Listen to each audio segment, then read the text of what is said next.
sky. The question is, will we or won't we get wet, John Howell? We won't get wet, it'll be fine.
Well, here we are in Kosciuszko National Park.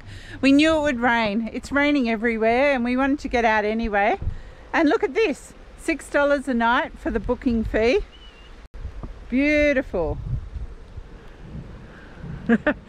Here's a little celebration dance. There's a little stream down here.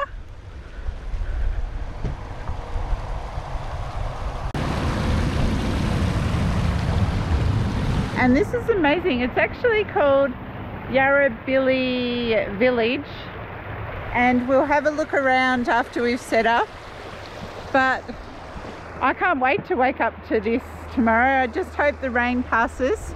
You can see it's not too bad that way, but this way it's really dark. But that's okay. We have wet weather gear with us and we're just going to go with the flow.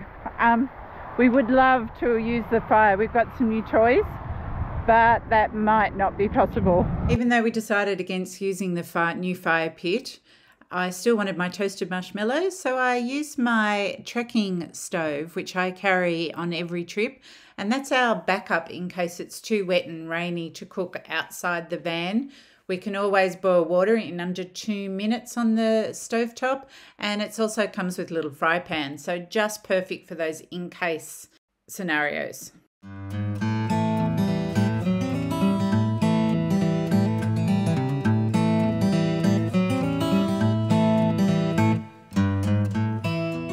This is the last remaining cottage, and what happened was the graziers were here first in the 1830s, and then in 1859 they found gold. A police station was built in 1860 to protect the gold escort on its way to Tumut. When the gold rush ended, people became graziers, took up land, and then in 1893 there was a postal service near the village. The post office was relocated to what's known today as Cotter Hills Cottage, and then it closed down in the 1970s when they decided in 1944 Kosciuszko State Park was declared, and then from that time on year-round occupation of the homesteads declined.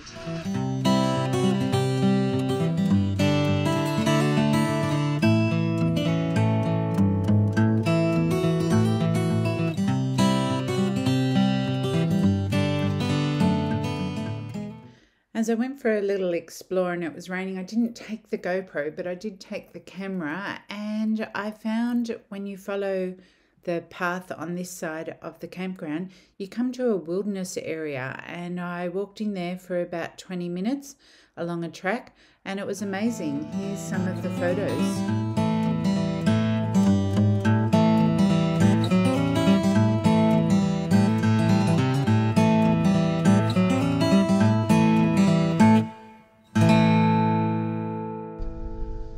To John, we're off to what's it called? Yarrowbilly Caves, and it's a one-way road down. No caravans, trailers or large vehicles allowed down here at any time. Well, I won't make a habit of using that new cover on the GoPro, but we've driven from the campsite to Yarrangobilly Caves. There's lots of caves around here. Some are self-guided and some are guided. It's also a famous area for thermal pools. First, you need to go into the little ranger's station and buy a ticket, and it's just a nice place, interesting few little bits and pieces. Opposite is a guest house, and you can still stay there to this day. It's very cute. Because of the rain and the fires that happened in the area in the last few years, there's been some damage to the infrastructure. So to get to the thermal pools, we actually had to walk along the 1.4 kilometre river walk. This is currently the only way for the public to access the thermal pools, and there are times when the thermal pools are closed because the work that they're doing there is just too dangerous. But we hit it lucky. The thermal pools were open and we were the only people there. Take a look, it was just beautiful.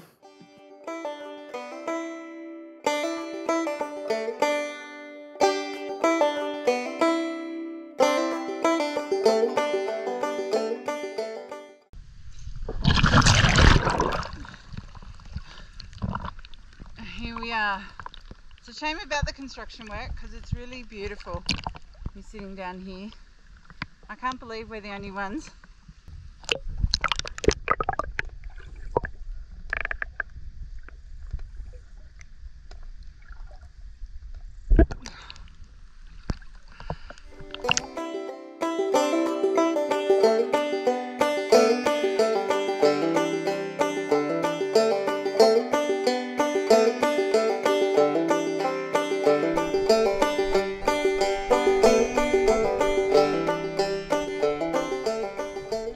We've just made the walk back up from the river to the South Glory Cave self-guided tour, and look at this place. This is amazing. We're not even in the cave yet.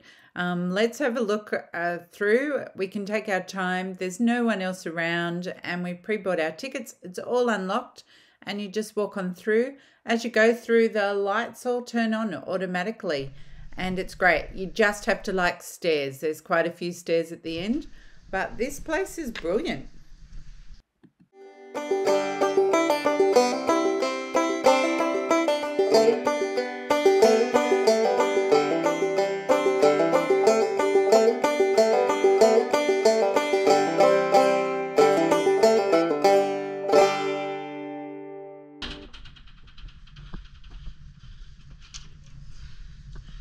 And just like that,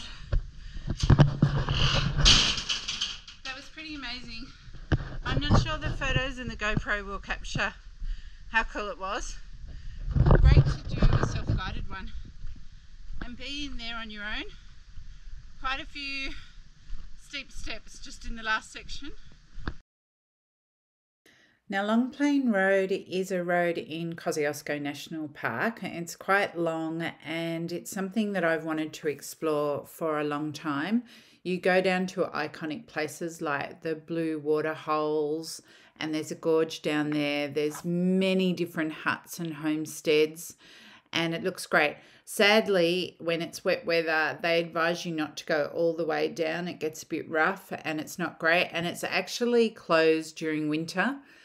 But we managed to get down to the first campsite to have a look what it was like and just a taste and feel of this road.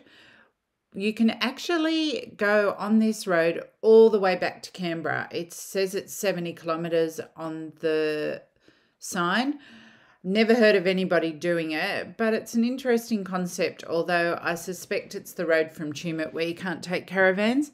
Anyway, this is the first campsite that we pulled into. There's many along this road, and we're actually going to make a trip of just doing this road in the future because we're intrigued.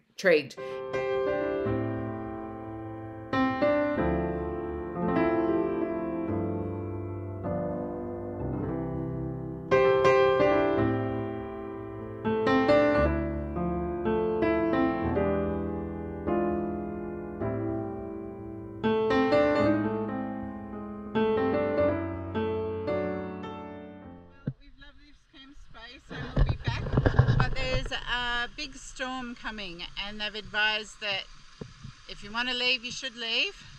We're not quite sure where we're going to go to at the moment, but we're thinking maybe head towards Tumut. We know a little brewery, and if the rainstorm's going to come, it won't be a bad place to hunker down in. Anyhow, I'm looking forward to a good beer. Tumut Brewery really has great beers. Sorry everyone about the audio. It'll be fixed for next week, and I'll see you on the other side.